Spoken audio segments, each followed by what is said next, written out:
Thunderstorms used to be my son's favorite thing in the world. I know that sounds strange. Most babies cry at the first rumble, but mine was always different. He was colicky, restless, hard to soothe on the best of days, but the moment rain hit the roof and the sky started grumbling, he'd melt into me like the world finally made sense. I used to joke that storms were our weird little lullaby. That night, it was just me and him. My husband was out of town for work, which almost never happened, so I was trying to treat the evening like any other. The nursery sits upstairs in the corner with a big window that looks out over the side yard. I always liked that window. It made the room feel bigger, brighter. Around 8:30, the storm started rolling in. Nothing dangerous, just the usual Iowa spring mix. Heavy rain, flashes that painted the walls for half a second, the kind of thunder that sounds more like someone dragging furniture upstairs. I settled into the routine. Warmed bottle, soft humming, rocking chair swaying with the rhythm of the wind. My son's body slowly went slack in my arms, his breathing evening out right as the rain picked up speed. By the time I laid him in his crib, he was out cold. I clicked the baby monitor on, nudged the door mostly shut, and headed downstairs to make myself some tea. I put on a show for background noise. Not really watching, just letting it fill the house enough that I didn't feel alone. But I kept the volume low, like always, so I could hear the monitor. About 20 minutes later, the storm really kicked in. The kind of rain that comes down in sheets, like someone turned the sky into a faucet. Thunder rolled more often, sometimes close enough to pull a little vibration through the floor. I remember thinking, well, at least the baby's sleeping through it. Storms were our thing. And then I heard it. A soft tap, tap, tap. At first, I didn't react. I figured it was a branch hitting the front window. We had a maple tree that loved to scare me every fall. But then it came again. Not random. Not blown by wind. Too evenly spaced. I muted the TV. The house settled into that strange, thick quiet that storms sometimes bring. I could still hear the rain smashing against the siding, but underneath that, tap, tap, tap. I walked to the front door, expecting to see someone standing there soaked and desperate. But no one was outside. Porch empty. Street empty. Just the storm. I stepped into the hallway, listening. Another set of taps came, but this time they sounded higher, not ground level. It took a few seconds before the realization sank in. They were coming from upstairs. My whole body tensed.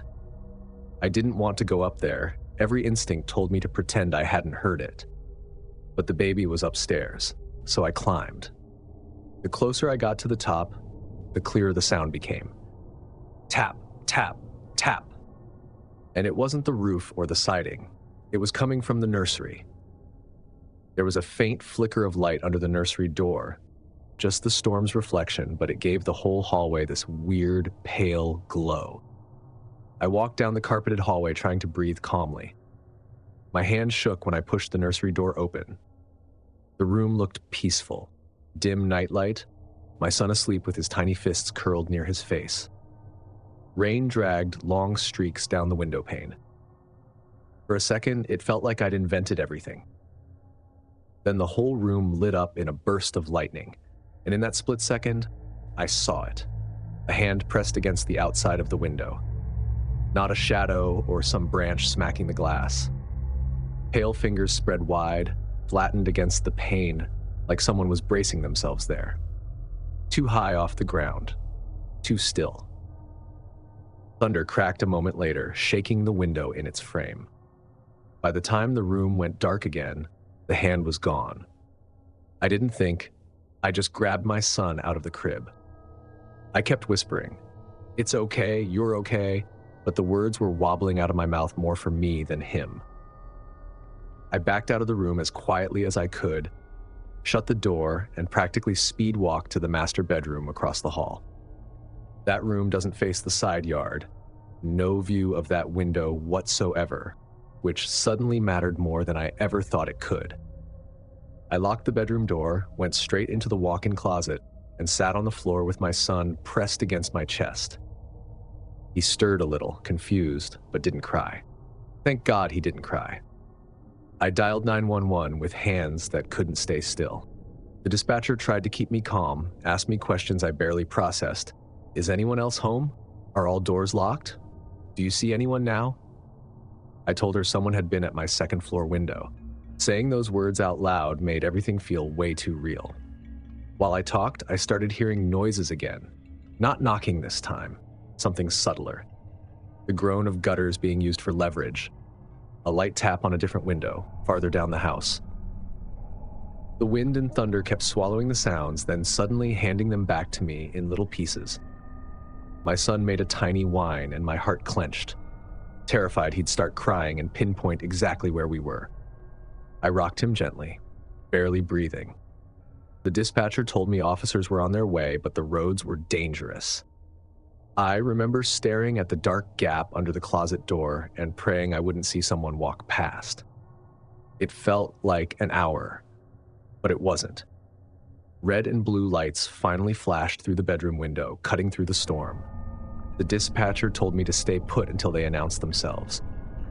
I heard shouting, boots on the hardwood, doors opening, the kind of chaos that should have made me feel safe but didn't. Not yet. When an officer finally opened the closet door and said my name, I nearly collapsed. I walked out holding my baby so tight he let out a small grunt. They checked the entire house. Nothing broken, nothing stolen, no sign of forced entry. But outside, under the nursery window, the truth was waiting. A ladder lay in the wet grass, not ours. Muddy boot prints trampled through my flower bed. Smudges streaked the siding where someone had climbed up. That ladder belonged to you? The officer asked. I just shook my head. They said it was probably a burglary attempt, that the storm maybe gave someone cover to try a window. But I kept thinking, burglars try doors, garages, windows hidden from the street. They don't usually go straight for a nursery during a thunderstorm. Everyone kept saying I should be relieved, but relief never came. He never tried another window downstairs, never tried a door. He went right to the one room where my baby sleeps best during storms. Thunder used to comfort me. Now it just makes me stop whatever I'm doing and listen for knocking.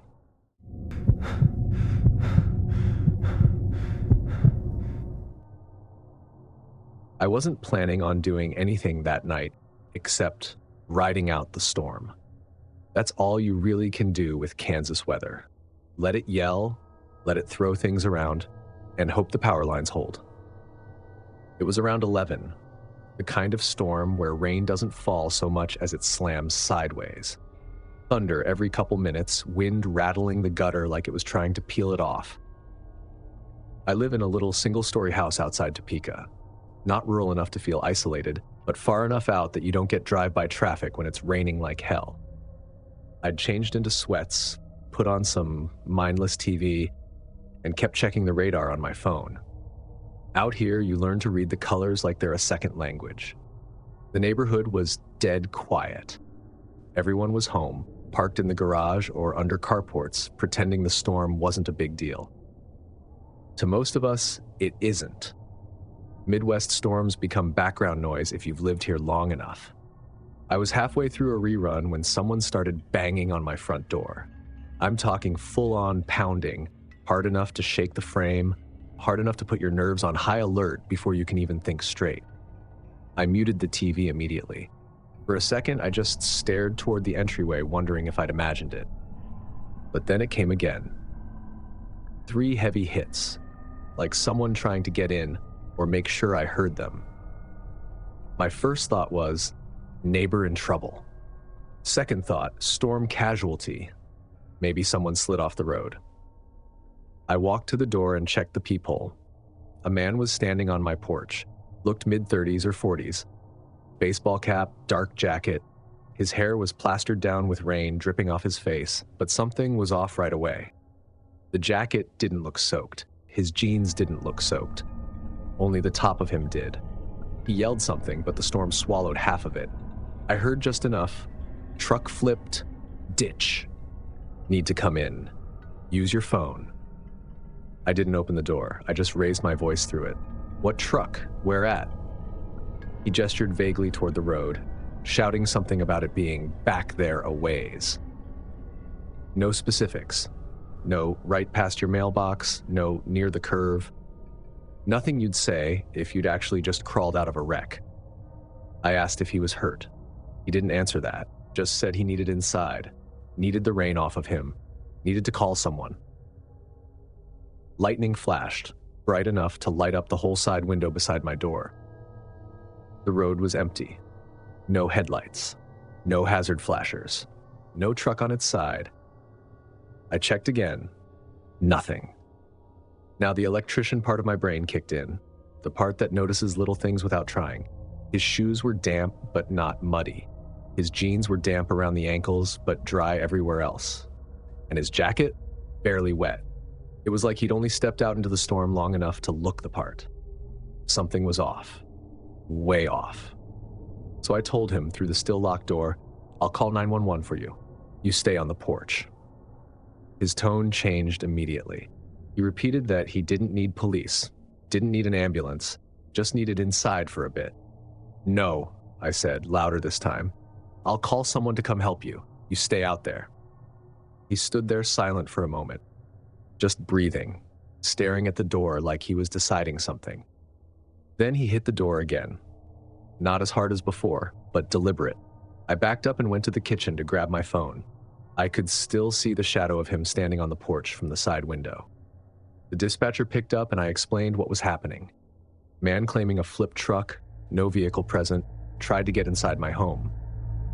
While I was talking, the pounding abruptly stopped. I thought maybe he'd walked away.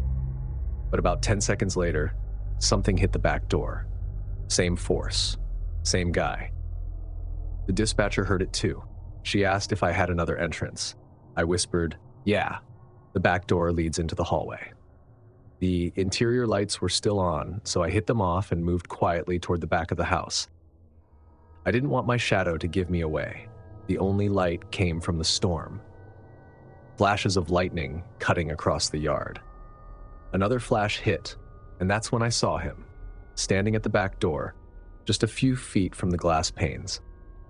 His hair was still dripping, but the rest of him still looked mostly dry. I whispered into the phone, "He's at the back door now." The dispatcher told me officers were en route, told me to stay away from all doors and windows. As she said that, the guy tried the handle. I yelled through the door, "Police are coming. Leave now." His hand immediately stopped. When the next lightning flash came, he was gone.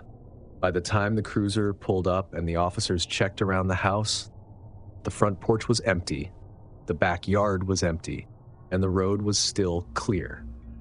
No truck, no skid marks, no footprints that held up in the rain. They took a report, said maybe he was casing houses and bailed when he realized I wasn't alone or wasn't falling for it. But something kept nagging at me. He knew exactly where my back door was. He moved there immediately after I picked up my phone, like he'd anticipated I'd retreat deeper into the house. He didn't act injured, didn't limp, didn't seem cold despite the storm. And the biggest thing, if his truck really flipped, he'd have wanted anyone's help. Anyone with a phone, anyone with a porch. He wasn't looking for help, he was looking for a way in.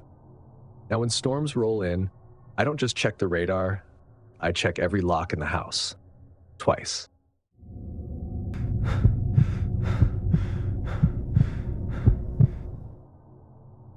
I'm a nurse in Wilmington, and back in 2018, I lived alone in a little rental house where the yards all sit practically on top of each other.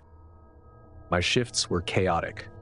Crying families, alarms, fluorescent lights, and thunderstorms were the one thing that helped me unwind.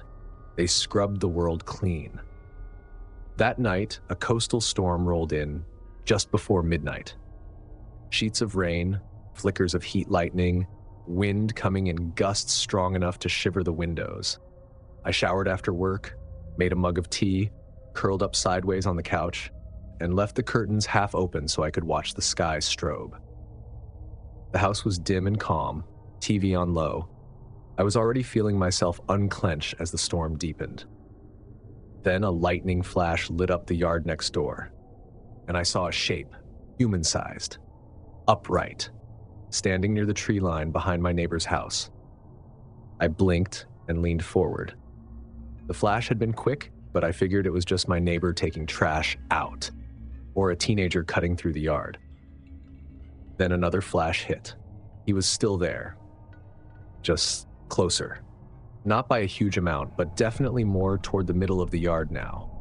Completely still, head angled forward. No movement at all between flashes. Rain streaked the window, making it hard to get a clear view, so I stood, moved closer, pushing the curtain back a few inches. My heartbeat wasn't racing, just rising that slow, uneasy way where your brain is trying to add things up. I told myself it was fine. Someone checking something. Someone letting a dog out. Someone doing anything normal. But it was late, and the neighbors had 2 kids. Their lights had been off for hours. Lightning again. This time, he wasn't facing their house. He was angled toward mine. I couldn't see his face, just a hood, shoulders, and the shape of a person who should not have been standing out there in a storm doing nothing. I stepped back from the window without realizing it. I texted my neighbor, "Hey, are you or your husband outside right now?" No reply.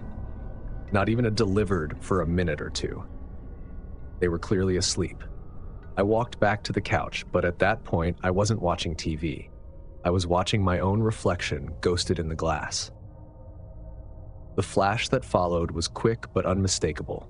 He'd turned again, this time toward my kitchen window on the side of the house, like he was mapping the place. I turned off the lamp to kill the glare and make it harder for him to see inside. The room sank into soft blue and gray shadows from the TV. I moved the curtain a little more and watched the darkness outside. Another flash. He was now standing almost at the property line. No movement between flashes, no fumbling, no pacing, just a different orientation every time the sky lit up.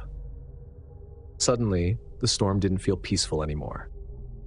I backed out of the living room and walked into the hallway, keeping all my lights off. My hands were shaking just a little, from that instinct when something is deeply wrong and your body knows before your brain does. My bedroom was at the far end of the house. I stepped inside, phone in hand, and stood near the wall. The blinds were closed, but thin bits of light from the storm leaked around the edges. I stared at the bottom of the window for a long moment, listening to the storm hammer the roof. I called 911. I kept my voice calm at first, then quieter as it hit me how absurd the whole thing sounded. There's a man in my neighbor's yard and he keeps appearing in different positions when the lightning flashes. The dispatcher didn't laugh. She just asked for my address and told me officers were nearby. I sank down to the floor under the window, phone pressed to my ear, staring at the door like that could stop anything coming in. Then a flash hit, brighter than the others. Every corner of the house lit up through the blinds, and in that blinding instant, I saw him. Right outside my bedroom window. Close. So close I could have touched his shoulder if the glass wasn't there. Same hood, same stillness.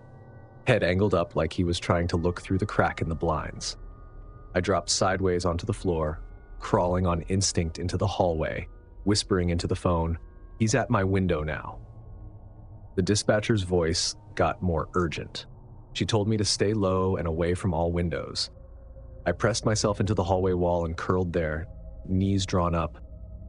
The storm swallowed any outside sounds, which made it worse. Every scrape, every shift of the wind sounded like footsteps. I kept expecting to hear the window creak, or a thud at the wall, or something, anything to tell me where he'd gone after that flash. Instead, there was just the storm. Finally, I saw faint blue and red flashing through the front curtains. The dispatcher said officers were at my house. I didn't move until I heard the knocks. Firm, professional, nothing like the creepy quiet I'd been picturing. 2 officers swept the property with flashlights. My neighbor came outside in a robe, confused and apologetic about not seeing my message. Nobody found the man. But when one of the officers walked along the side of my house, his flashlight stopped under my bedroom window. Footprints, deep ones in the mulch. Muddy, perfect impressions of someone who'd been standing exactly where I'd seen him. They weren't all over the place. They were in a straight line, starting near the back of the neighbor's yard, then crossing over the property line, then stopping under my window, like a trail with a destination. The officer asked if anyone had been doing yard work. I shook my head. I barely kept a plant alive. They suggested it might have been a prowler checking houses during the storm. People do weird things when they think no one is watching. But I kept replaying the same detail. He didn't just stand around. He angled his body toward a different window of my house every time the sky flashed. Living room, kitchen, backyard, bedroom. Like he was taking inventory. People like to say lightning doesn't strike the same place twice. Cute phrase. But that night, every flash struck the yard. And every flash showed him somewhere new. Always pointed at me. Now, whenever storms roll in, I shut every curtain before the first flash even touches the ground.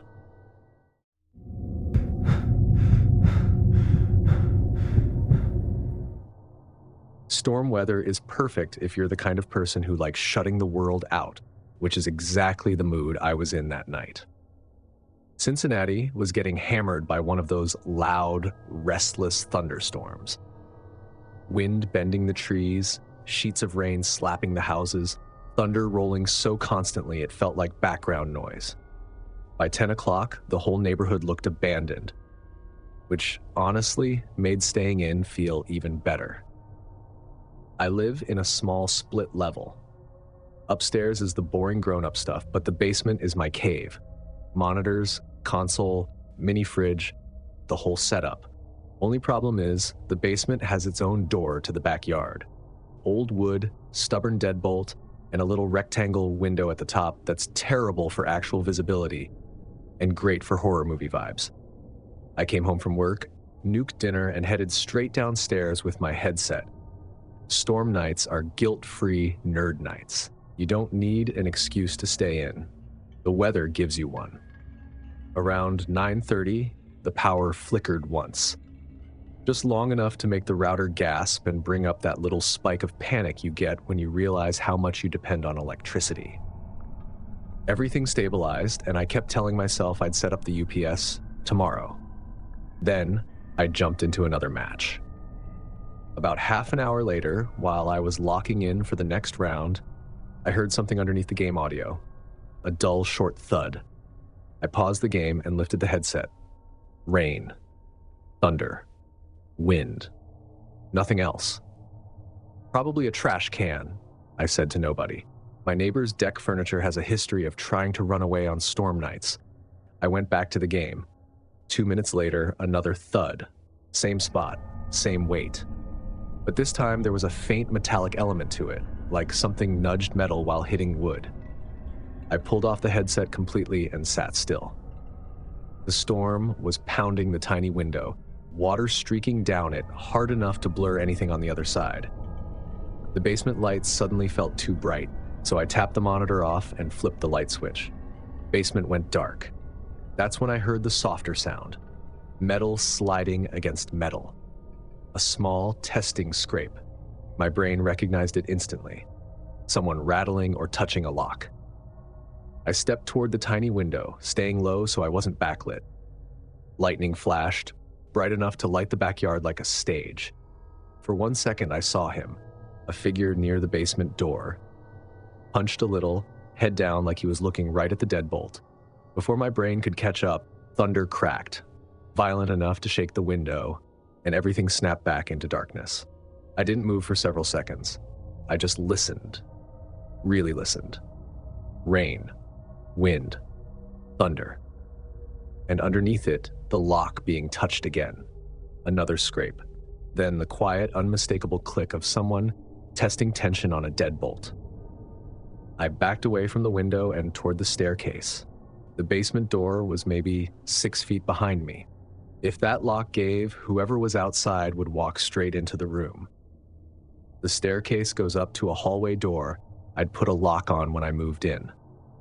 I'd always told friends I installed it because it made sense, but that was the first time I actually felt grateful for past me overthinking everything. I climbed the stairs as carefully as I could, sticking to the edges to avoid creaking. When I reached the top, I locked the hallway door. Then I pulled out my phone and dialed 911. I kept my voice low, telling the dispatcher that someone was at my basement door, messing with the lock during the storm. That I'd seen a figure, that the sounds weren't normal house noises. While I was explaining it, the basement door opened. That door has a very distinct sound. The bottom edge sticks on the frame, then jerks loose. I'd heard it hundreds of times. Hearing it now made everything inside me tighten. Footsteps came next. Soft, but clear. The carpet muffled them, but not enough to pretend they weren't real. The dispatcher told me to stay upstairs and keep the line open. I moved into the kitchen, where I could see the top of the basement staircase. Lightning flashed through the window, giving just enough light to see the stairwell wall. That's when I saw the hallway doorknob turn. Once, then again, then rattled. "I've already called the police," I said, louder than I meant to. "They're on the way." The rattling stopped.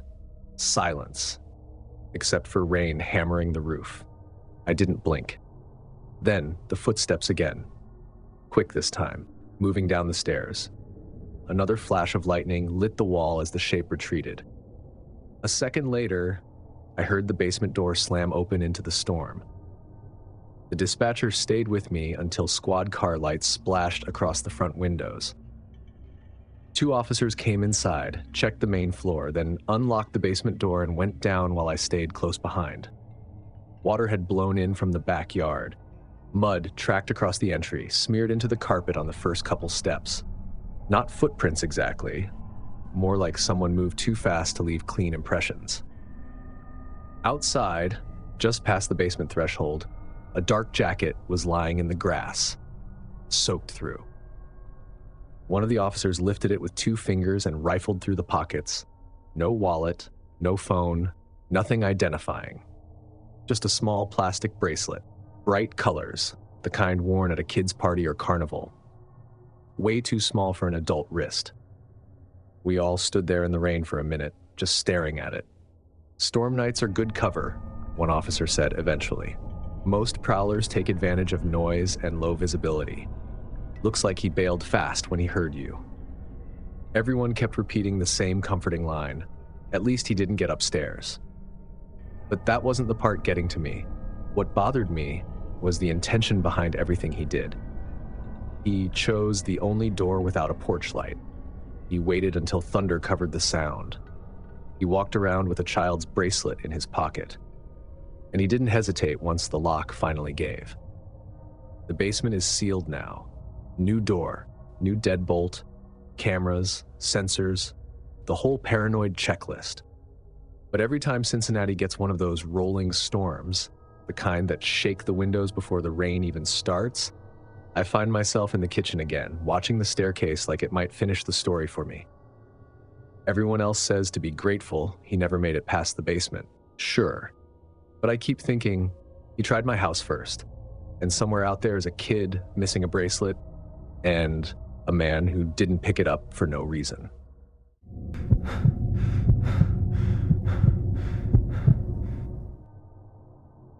My name's Caleb. I'm 25, and I work landscaping. I've seen storms tear branches down and scatter fences like nothing. This was in 2022 in Fayetteville. I was renting a small place at the end of a quiet street, and the backyard bumped right up against a strip of woods. Not a forest, just one of those forgotten patches developers leave because clearing it would cost too much. Thick underbrush, crooked trees, a deer path cutting through the middle. I liked it.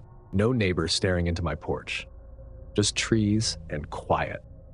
That night, a storm had been threatening all afternoon. Heavy air, weird stillness, the kind of sky that can't decide if it wants to rain or rip open. By the time I got home after work, it was already rumbling in the distance. Storm nights were kind of my thing.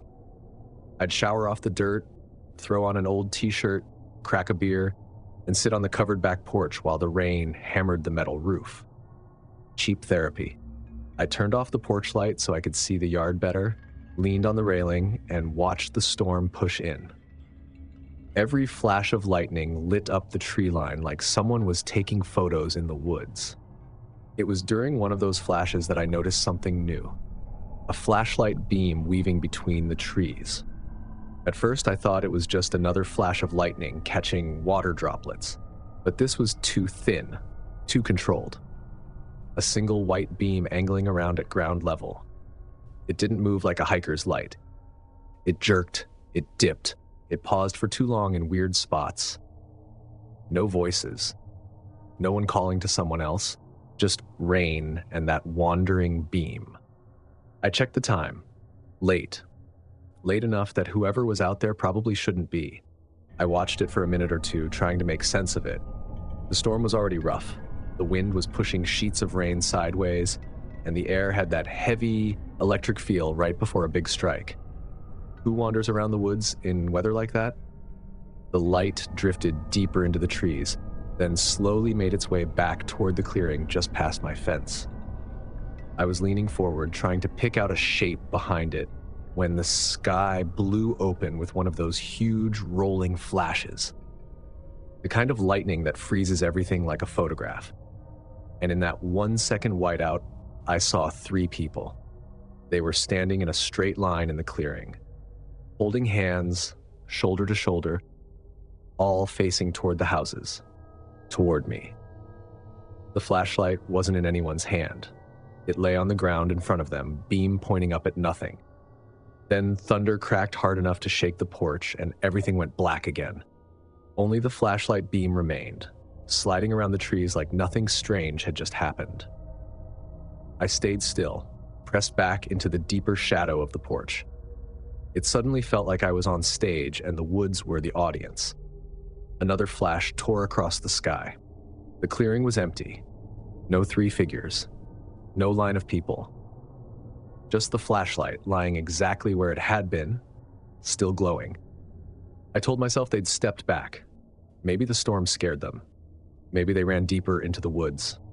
Reasonable explanations, right? But as I watched, the flashlight began to move. The beam lifted off the patch of mud it had been shining on, turned, kept turning, until it lined up perfectly with the narrow gap in the trees leading straight to my back porch. Pointed straight at me. It stayed like that, locked, unmoving. The wind was howling, rain blasting sideways, but the beam didn't budge. My chest pulled tight, that subtle kind of warning your body gives before you realize why. I stepped backwards into the house, slid the door shut, and locked it. Turned off every light so I wouldn't be a silhouette. Then I stood off to the side of the glass, staring through the gap between the curtains. Another lightning flash lit up the yard. Same scene. Flashlight on the ground. Beam aimed at my porch. No people. Nowhere for them to be hiding if they'd been standing in the open clearing just minutes before. I thought about calling the cops, but I couldn't picture myself explaining it without sounding like I'd been drinking more than 1 beer. Hi, yes, there's a flashlight pointing at me with invisible people attached to it. Didn't feel like a winning moment. So I watched. 10 minutes passed, then 20, then more. The storm kept throwing lightning across the sky, giving me quick, jerky glimpses of the same still image. Flashlight, beam, trees. Eventually, the storm started to drift off. Thunder grew more distant, rain thinned out, and the wind lost its punch. But the flashlight stayed locked on my porch like it had nowhere else to be. I finally backed away, pulled the curtains closed, and crashed on the couch. Slept in my clothes with the TV on silent because the idea of darkness felt like too much. When I woke up, sunlight was coming in through the windows. Everything looked harmless, almost cheerful. Bright green grass, dripping leaves, clean air after a good storm. Part of me wanted to stay inside and leave it alone. Another part needed proof I wasn't losing it. I walked to the edge of the yard, ducked under the bent section of fence, and stepped into the clearing. There was no flashlight, nothing disturbed except some fallen leaves and branches that could have blown down overnight. I checked the whole clearing, the underbrush, the deer path. Nothing. The ground should have been a mess. 3 people standing still long enough for me to catch them in 2 separate lightning flashes should have left deep prints. But the mud looked untouched except for old, dried tracks, as if no one had been there for days. Back on the porch, I looked through the gap in the trees where the flashlight had pointed. It lined up with the exact spot I'd been standing. You'd have to know the layout of my yard to aim that perfectly. People tell me it was probably kids, or reflections, or wind, or me misreading the lightning. Maybe. I guess that's possible. But I keep thinking about the way that beam drifted like it was searching, and then stopped the moment it found the porch. Now, whenever storms roll in and the sky lights up, I watch the tree line, just to make sure nothing is watching back. If you felt that tension of not knowing who or what was outside during those flashes, smash that like button, subscribe so you never miss the next scare, and leave a comment so we can all lose sleep together. And if thunderstorms freak you out, you should see what happens when a trucker pulls over in the middle of nowhere. Click now to watch 4 disturbing trucker horror stories, because on the highway, silence is the real warning sign. Or stay here, another scare is up next. Thanks for watching, stay alert, stay safe, and I'll see you in the next nightmare.